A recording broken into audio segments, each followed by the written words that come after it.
How's it going, New World? Sethphir here, and today we are going to take a look at the Dynasty Shipyard, which is the level 55 dungeon, recommended level 53 before you enter here, and we are going to do a full guide and walkthrough for everybody that is trying to advance their main storyline quest. This is going to be a key component. And as you can see, we have the first boss here. He's not too much. I wouldn't call him a boss. I would say he's a mini boss. Summoner Yao? Oh man, I probably butchered that, so we should probably just not try to pronounce any of the dungeon monsters in this area for sure. But we'll kind of take a look at the whole instance here and kind of give you a rundown and a walkthrough as to what's happening. But this first boss, he doesn't do anything other than a few AoE attacks of mage-like spells, some sort of magic missile deal, and some sort of pushback. So he's very simple. He's kind of a tank and spank. The one thing to watch out for is he does throw out some sort of a blade that will spin in place, and a lot of these summoner bosses have this mechanic, as they will throw out this little whirling blade, as you can see on my screen right there, and if you stand in it, it does a lot of damage. So make sure that you're not too close to that one. The hitbox is not very big, so you can kind of get away with being relatively close, but not too hard. So that's going to be the first part of this instance, and from there you're just going to move on to the second objective, which is going to be the shipyard here, and we'll go ahead and fast forward over to that. Alright, here we are at the shipyard with another boss's name that I cannot pronounce, but we'll call him the Spearman, as he is doing quite a lot of damage. So you do need to block and dodge for this boss. He will combo breaker you, so make sure you burn him down. He's again a mini boss. He's not particularly too challenging, but once you defeat him, as you can see around, there are several boats being built, and underneath each of these boats is a set of bombs. When you get close, you will simply walk up and interact and place the bomb, and then there is a final bomb at the main gate up ahead towards the north side of the map, and you will be able to trigger that one. And then there is a platform right next to the Spearman, which has a detonating trigger, which is the fireworks. You will shoot the fireworks into the boats and make them explode, and that completes the first part of this area. As you can see over there, the little indicator of like where the explosives should go. You just simply clear out the mobs in that area and trigger that section there. See where it says place the powder keg, and then once you have all three, you trigger it and the gate opens. Fantastic. You're kind of on to the first semi-hard boss after that. So we'll go ahead and hop over to her. Alright, this is the General or Commander Chen. I can actually pronounce this guy's name, that's great. He comes equipped with two of his mage allies here. These guys are quite devastating, so I think the general strategy here is to kind of kite the main boss around while your team DPSs the caster adds. So here I'm just bringing Chen in a loop around the world here. He has a few attacks like this whirling blade combo. If you have a tower shield, you can block the full duration of that, so I would highly advise you to have that. He does hit very hard, so make sure you don't take any of his hits. Blocking will be a very key mechanic here, and as you can see, I can kind of run him away. It is bad news if you get the caster on you as well as the boss, so make sure that you can kind of line of sight and just run around while your team sort of DPSs down the first ad. Both of those caster ads will have the Dragon Blast abilities that the main boss, the last boss, will have, and as well as the caster before this that you saw previous. So again, the same looking mobs will have this same indicator. But the general is not too hard. He does have a stagger bar as well, so if you hit him with heavy attacks, that will drain his stagger bar, and you will be able to kill him a lot faster. So we'll go ahead and fast forward and see the kill on that. And here is Commander Chen without the two allies that he has. We have DPS those down and eliminated them. As you can see, we're hitting him with heavy attacks, draining his stamina bar, and then he enters the down state where you can attack him for a moment. Although he's still standing here because I guess he's a little buggy, but he will start up his combos, so make sure that you block those appropriately. And just keep DPSing him down until he's dead. He's quite simple, just very hard-hitting tank buster moves, so make sure you're blocking a majority of his hits, and you should be quite alright. Hopefully he drops sweet loot for you. I believe I got a ring off this guy. Oh, yep, I got earrings and a Warhammer purple. So he does drop 500 level gear score items, and he drops some very good components within this dungeon as well. Like the Bright Animus is a good crafting mod and some other things of that nature. So there can be some quite nice things that you can pick up in this dungeon. So good luck, and I hope that you also find some sweet, sweet loot. We'll go ahead and hop into the next section now.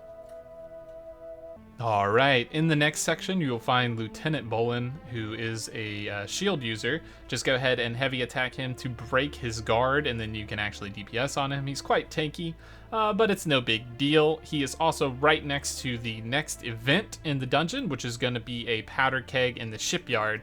When you ignite it, it will trigger some sort of a gauntlet, so mobs will keep pouring into the zone and keep trying to basically destroy the powder keg. You need to protect it and just kill the mobs that kind of appear here. So make sure you do that as well. And as you can see, I am picking up some of the shackles here. This is for the quest line. You can also get one quest in town as a reminder from Zenling, I believe. Once you have enough reputation, I believe you need Marauder rank, and you also need to have completed some prerequisite quests in Ebonscale Hold, which will allow you to get access to this one. And then, so you should have that one plus the main story, and then you can also pick up some expedition quests from your faction vendor if you're lucky, and they appear there, and those are quite a nice boost of XP and faction tokens as well, so be sure to check that one. And as you can see, there is the powder keg being ignited. You just simply defend this. A few mobs come. It's not too challenging. You just kind of tank and spank them and DPS them down before they touch the powder keg. So once you have done that, we will hop into the next section. All right, so here we are in the next segment. There was one thing before this where you had to do another powder keg segment, but it wasn't too challenging, so I just kind of skipped over that. But it's very easy. You just kind of blow up those things. So now we have Isabela, who is a little bit difficult. She has a rapier and quite a bit of magic attacks, so make sure that you are blocking or dodging a lot of her moves, as she will hit very hard if you let her get really close to you. She also has a few dashbacks and teleports, so I would recommend blocking for that combo attacks, and that wave that she's sending out, you need to dodge through. You can't actually block that, so keep that in mind. The rapier will deal quite a lot of damage to you, so make sure you try to avoid that. And this is going to be her phase 1. Once you get her down a little bit here, she will enter phase 2, where she will hop over and start calling for cannon fire, as well as adds to shoot you from the boat side. So that will be the only change there. So as you can see, the general pattern for this boss will be summon some random adds, try to hit you with the rapier, swing the wave dash or bolts out, and then rinse and repeat, right? It's the same combo set every time, so you can kind of get a good feel through it. Dodge the wave, block the rapier, block the ranged bolts, and then you should be good. Once you see that wings and the teleport, that is the phase 2 signal, and this will be where the bombs will be dropped. So I like to go behind her here and get set up so that she will drop bombs on the positions outside, and then we can start DPSing her here in the corner area. This is a corrupted corner area, so you do want to drag her out of that ideally.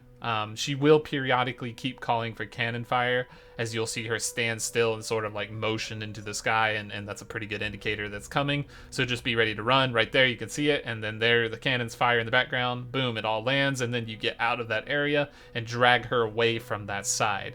And this boss is actually very hard.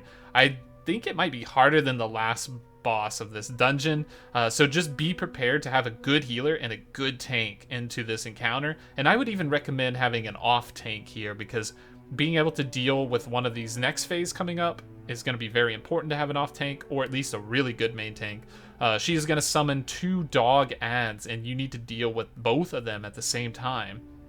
They do a lot of damage, and they apply a bleed to you and a Ren debuff, which is going to make you take more damage. They also do a frontal AoE cone and a lunge attack, which is indicated by their grip move for the charge. So there's a lot of things to block and deal with here. So you're going to need a tower shield for sure. you're going to need to know which mechanics to dodge, which mechanics not to dodge, and I highly recommend as a tank that you take the talent when your heavy attacks go off, you cleanse yourself of 1 debuff, as that will get rid of the rend debuff, which will make you take more damage here. These are very difficult to deal with. I highly recommend killing Joven first, as he is the one that will shred the most damage, and then save Oro for the second kill. But both of these guys will be difficult to deal with. As you can see, I'm taking quite heavy punishment here, and we even have a healer and an off healer, so it's being, quite difficult for us.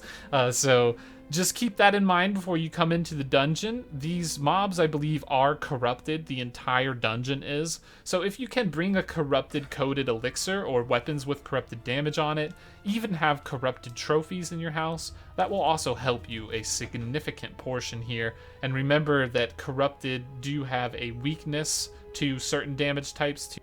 Alright, and once you have Joven done, all you have left to do is kill Oro, and once you kill Oro, you have completed the encounter. The gates will open and you can move on to the next part of the Dynasty Shipyard. So hopefully you guys also get some great loot from these bosses, as they do have some fantastic loot tables.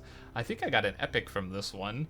I believe, yeah, it was a ring, 500 jewelry, 20 ints. This is quite nice. So hopefully you are also able to get that one, as I think I got a lot of gear in this dungeon. I don't know why I was so lucky, but I'm definitely very happy about that one. So we'll go ahead and move on to the next section now. All right, moving past the gate, we have Summoner Guang here. And he is kind of annoying. He's the same summoner as all the other ones, but this guy likes to heal and reset a lot, especially if he gets pushed into the corner.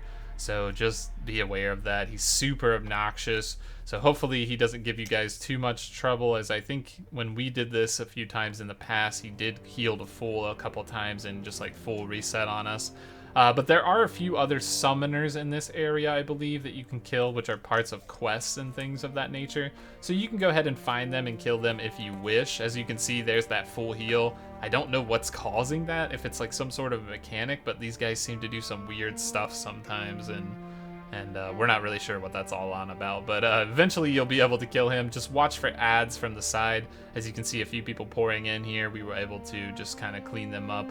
And once you're done with that, you should be on to the next section. Oh no, we do have one final guy, Captain Kaiwei. Hopefully that's correct. Guarding the gate here to the last entrance. He's just a typical shield boss, so break his guard with heavy attacks. Nothing much to see here, and DPS him down. So let's go ahead and move forward. Alright, here we are in the last area with Empress Zhou, as she is quite formidable. She has the same set that the caster mobs do previous to this, a lot of the dragon abilities, except for they are amplified, and she has a few other mechanics to worry about. She does hit quite hard, so make sure that you are blocking this dragon breath and facing it away from where your team is. Another thing to watch out for would be that wave she did right there, that AoE pulsing wave. You can simply dodge through that. That's the only way to get through that damage. You cannot block it. She has a few melee attacks and a beam shot at random targets, but they're not much. Just make sure you dodge it. And this is the big one right here, a giant dragon AoE. If you hold your block, you will get pushed back and you can get out of there. You can also dodge through and continue damage on it. So just make sure you're not caught by that, because it's a lot more punishing than the other mechanics were. So as you continue to DPS her down, you'll get her to about half or so, and she will jump up to her platform and call for her second phase. So we'll go ahead and see that here shortly. But the second phase just introduces a few new mechanics. She will summon a couple of ads on the field, which you need to eliminate quickly. I would highly recommend you going for the summoner and caster ads in the back, and make sure you AoE taunt to get control of the spear guys, because they will do a lot of damage. And as you could see there, she did have one final mechanic, which was that line dragon shot. So that's a dangerous one to look out for. So over here, we see the ads coming up, and we are DPSing him down. We need to get rid of the summoner, but there are one more mechanic to deal with, which is these little pedestals, or like, I don't know what you would call these, platforms or whatever they are. They will be placed down on the map, and they will mimic the moves that the boss does. So you will see these little orbs, pedestals right there. You will see these orbs mimic the move. They will also face random directions, so make sure you're watching the pedestals in the middle. We do not DPS these down because we're worried about killing the ads here. So killing the pedestals is not the preferred strat. I think that the pedestals spawn near where players are, so we kite her to the front part of this room, and then when we move into the later phase, when she comes back down, we move her into the back of the room so that they are away from all the dragon pedestals. You do have to watch out for some AoE line shots coming across the map, but it's much easier to deal with than to DPS down the actual pedestal itself, because it has like quite a significant life bar and it just takes like no damage. So we found that just DPSing Empress Zhou was the way to go. So here I'm gonna taunt her and bring her into the back corner, so hopefully she'll follow me eventually. And there she goes. She likes to get stuck with some ranged attacks and things of that nature sometimes. So here's just a repeat. She's going to shoot dragon lines and different abilities, but all of the pedestals will mimic those abilities. So make sure you're watching out for where those are coming from as well. As you can see, she's getting ready for the double dragon, and same on the pedestals, but since the pedestals are off on the left side, it doesn't bother us at all whatsoever. The only thing we have to worry about is the line dragon shot. So it's a little bit of, dodge and move for those, but other than that, you can DPS the boss, no worries. Dragon Breath should not hit this side of the map with those other things, so you should be clear and good to go on that. So we'll go ahead and fast forward and see her at the low health encounter. Alright, and here we are in the final stretch of Empress Zhou, as she is getting quite low on life here. She has no additional mechanics for being low on life. She just simply repeats the additional things that she gained from the second phase, and as long as you can just kind of move out of the way of some of these obvious telegraphed attacks, your group should be quite alright. Hopefully you guys get some sweet loot from her. I don't think I was that lucky here in this instance, to be honest. The main last bosses never seem to drop me anything. I don't know why that is, but everybody before that seems to give me some good loot, so there's that at least. But that is going to be the full dungeon stretch there, and that will give you the quest line unlock for the main storyline, which will allow you to progress the story, as well as get a quite nice chunk of XP as well. Oh, it looks like I did get some pants, but I believe they were not good at all. So this dungeon can be quite tedious. Make sure you have a lot of repair parts, as you will get killed, especially entering low level. Isabela is very difficult. This boss is actually quite difficult. So make sure you take in a decent team, or at least over level this by a little bit. If you're going to jump in at level 53, I would recommend you having a very confident team. If you don't have a super confident team and it's just pugs, I would probably recommend jumping in at like 55, 56, maybe even 57. Just kind of wait a little bit till you kind of out level and outscale this area, because it can be quite challenging.